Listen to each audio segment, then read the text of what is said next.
মৃত্যুশয্যায় মহাবীর Alexander তার সেনাপতিদের ডেকে বলেছিলেন, আমার মৃত্যুর পর আমার 3টে ইচ্ছা তোমরা পূরণ করবে।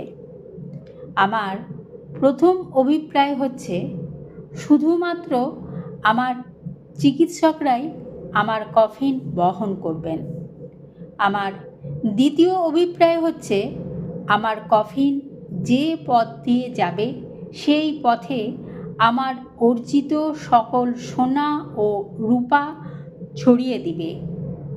আর শেষ অভিপ্রায় হচ্ছে কফিন বহনের সময় আমার 2 হাত কফিনের বাইরে ঝুলিয়ে রাখবে।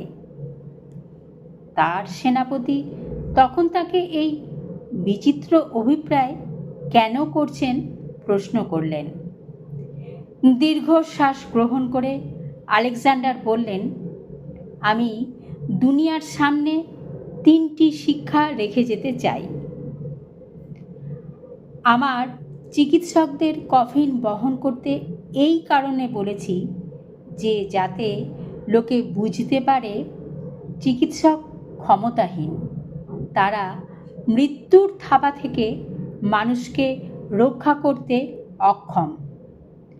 যাবার পথে সোনা দানা ছড়িয়ে রাখতে বলেছি এই কারণে, সোনা দানার একটা কণাও আমার সঙ্গে যাবে না। এগুলো পাওয়ার জন্য সারাটা জীবন ব্যয় করেছি, কিন্তু নিজের সঙ্গে কিছুই নিয়ে যেতে পারছি না। মানুষ বুঝুক, এইসবের পেছনে ছোটা মানে সময়ের অপচয়।